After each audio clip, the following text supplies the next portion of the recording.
Shalom, sesungguhnya kita belum menang dengan masalah yang sedang terjadi di seluruh dunia hari ini.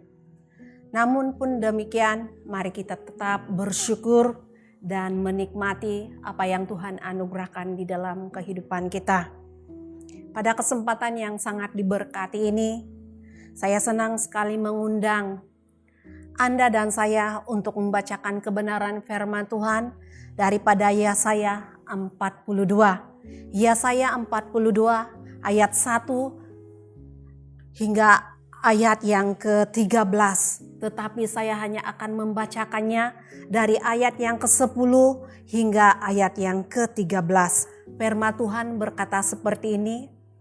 Nyanyikanlah nyanyian baru bagi Tuhan dan pujilah Dia dari ujung bumi. Baiklah laut bergemuruh serta segala isinya dan pulau-pulau dengan segala penduduknya. Baiklah para padang gurun menyaringkan suara dengan kota-kotanya dan dengan desa-desa yang didiami Kedar.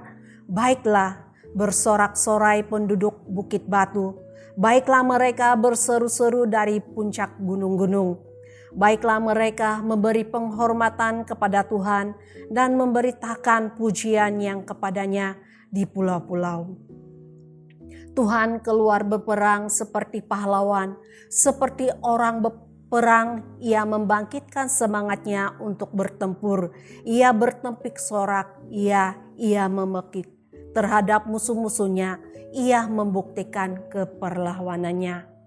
Berdasarkan kepada pembacaan firman Tuhan sebentar tadi, maka saya senang sekali mengundang kita semua untuk belajar satu tajuk, yaitu menaklukkan musuh. Menaklukkan musuh. Inilah tajuk yang cukup indah yang dapat kita pelajari pada hari ini. Di mana musuh terbesar kekristenan adalah kuasa yang melawan Allah, yaitu iblis dan orang yang dikuasai iblis yang tidak percaya kepada apa yang tertulis di dalam Alkitab. Musuh ini lazimnya disebut antikristus, yaitu yang menyangkal Allah Bapa, Allah Anak, dan menyangkal penjelmaan Kristus. Dan ini sudah ada pada zaman Kisah Para Rasul dan sifatnya adalah menyesatkan. Bagaimana kita dapat menakluk musuh tersebut? Cara mudah untuk menakluk musuh tersebut adalah berdasarkan kepada firman Tuhan.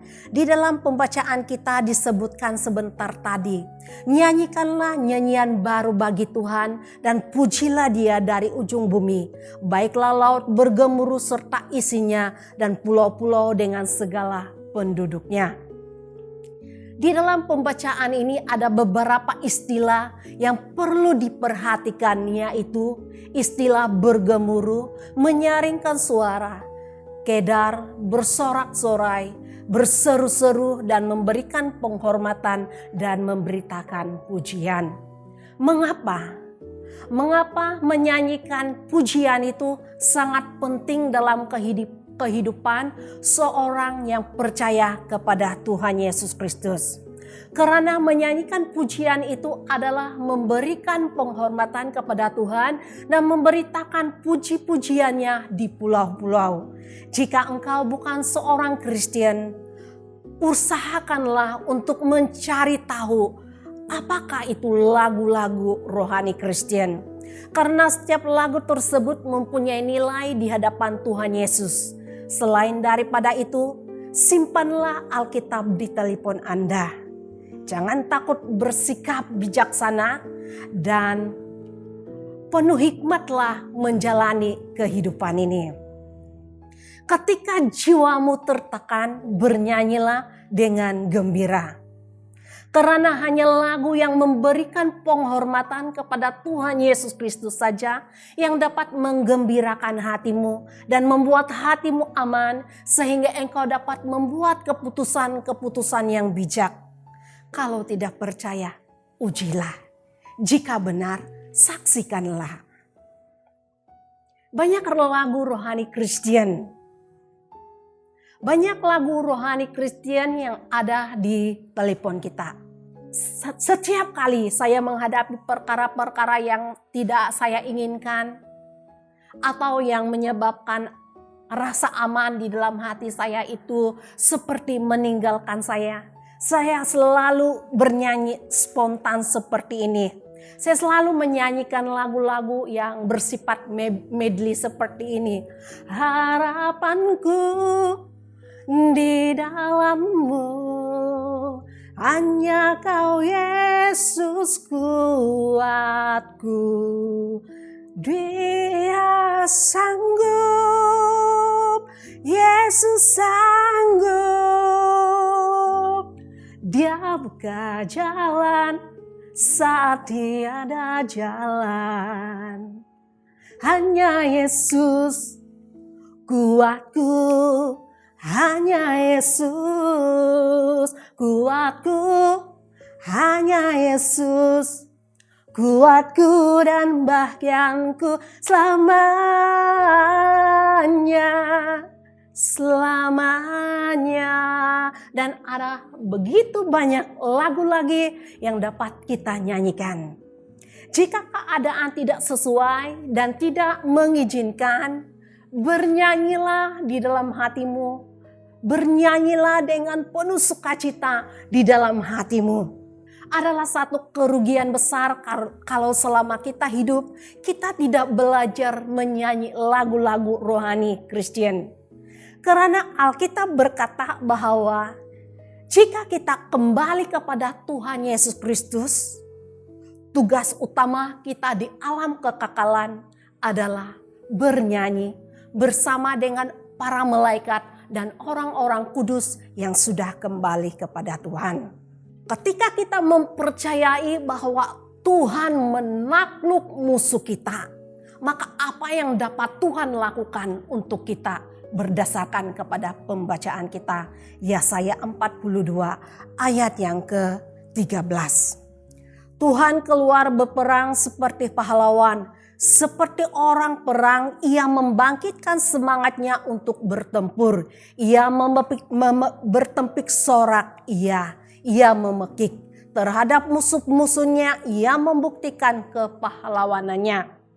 Jika kita bernyanyi kepada Allah dengan segenap hati, maka kita akan mendapat pertolongan yang tidak kelihatan dan tak terduga pertolongannya. Diberikannya kepada kita seperti itu saja, karena Allah yang turun tangan untuk menolong kita. Allah memerintahkan para malaikatnya untuk menolong kita. Tuhan akan keluar berperang seperti pahlawan yang menakluk musuh. Seperti orang perang, ia membangkitkan semangatnya untuk bertempur. Tuhan bertempik sorak, ia memekik terhadap musuh-musuhnya. Ia membuktikan kepahlawanannya. Sekalipun begitu banyak kematian di sekitar kita, kita juga menyedut udara yang sama. Pada waktu ini dunia sedang berduka karena tidak ada satupun di antara negara-negara di dunia ini yang kebal dengan wabah COVID-19. Namun kita bersyukur sekalipun kita menghirup udara yang sama, kita tetap sehat, sejahtera dan diberkati. Tidak mungkin kita kebal dengan keadaan ini. Namun ada satu perkara yang membuat orang-orang Kristen adalah karena janji Tuhan. Di mana Tuhan berjanji bahwa ia akan keluar berperang seperti pahlawan menolong kita. Dan dengan darah Tuhan Yesus Kristus yang tercurah di atas kayu salib yang melindungi kita. Sebab itu, usahakanlah supaya kita tetap menjaga kesehatan sendiri dan mendoakan pemerintah serta mengikuti peraturan yang telah ditetapkan. Selagi kita mengikuti peraturan negara, maka kita pasti akan terhindar dari denda-denda yang telah dibuat oleh kerajaan kita. Dan kita pasti dapat mengalami hidup yang diberkati Tuhan. Karena kenapa? Kita tidak perlu membayar denda karena pelanggaran SOP. Dan kita masih dapat menggunakan berkat-berkat Tuhan itu untuk kehidupan kita setiap hari.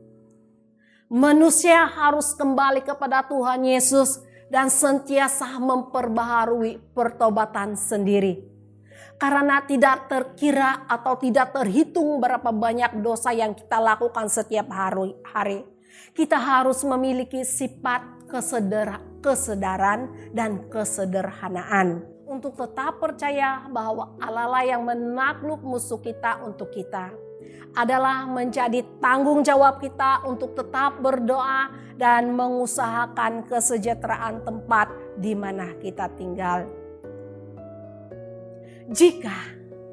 Jika Tuhan Yesus Kristus masih memberi kita kesempatan untuk meneruskan generasi seterusnya, maka kita harus berdoa supaya semua peraturan dan undang-undang yang dibuat oleh manusia diperbaharui, dikuduskan dengan kuasa darah Yesus yang berkuasa. Kita juga harus mengakui kedaulatan Tuhan Yesus Kristus kepada generasi ini dan generasi akan datang. Tuhan keluar berperang seperti pahlawan untuk kita, untuk menakluk musuh terbesar dunia hari ini, yaitu COVID-19. Saya sangat bersyukur oleh karena kasih dan anugerah Tuhan, sudah ramai di antara kita yang sudah menerima vaksin. Sama ada dos 1 atau dos 2. Dan kita bersyukur karena sudah ada. Kita sudah melihat harapan di alam manusia kita. Bahwa kita masih mampu untuk meneruskan kehidupan ini. Karena Tuhan Yesus yang menjaga dan memelihara kehidupan kita. Melalui pembacaan utama kita. Dari Yesaya 42 ayat 1 hingga 13 dan dibaca dari ayat 10 hingga 13. Itu mengajarkan kepada kita cara mudah untuk menakluk musuh. Apapun keadaan kita, belajarlah menyanyi. Belajarlah menyanyi dengan penuh sukacita. Jika Anda mau menerima Tuhan Yesus Kristus atau ingin memperbaharui pertobatan di dalam Tuhan Yesus Kristus, maka mari kita berdoa bersama-sama. Bapa kami dalam kerajaan surga, kami mengucap syukur untuk pembelajaran firman Tuhan kami hari ini. Kami berterima kasih untuk kekuatan baru yang Engkau berikan. Terima kasih karena Engkau yang menjadi panglima perang kami untuk menakluk musuh terbesar dunia hari ini. Terima kasih ya Tuhan, terima kasih. Tuhan Yesus Kristus, kami juga mau memperbaharui iman percaya kami di hadapan Tuhan Yesus Kristus. Bahkan juga memperbaharui undang-undang yang telah ditetapkan oleh dunia ini Bapa di sorga. Ada banyak undang-undang dan peraturan yang telah ditetapkan sebelum COVID-19 ini. Jadi pada hari ini Tuhan, kami mau agar Tuhan Yesus sendiri yang campur tangan untuk memperbaharui. Bahkan jika ada undang-undang manusia ini yang tidak lagi sesuai setelah COVID-19 ini, maka Tuhanlah yang akan memperbaharuinya. Kami mengucap syukur Bapa di surga. Kami berterima kasih. Kami percaya Tuhan bagi orang-orang yang pertama kali mendengar dan mau menerima Tuhan Yesus sebagai Tuhan dan penyelamat mereka. Kuatkan mereka, teguhkan hati mereka Tuhan. Karena Engkaulah yang akan menjadi Tuhan dan pemelihara mereka. Tuhan, kami mengucap syukur untuk pendengaran firman Tuhan hari ini. Dan dikuduskan dengan kuasa darah Yesus yang berkuasa di dalam nama Tuhan Yesus Kristus. Amin.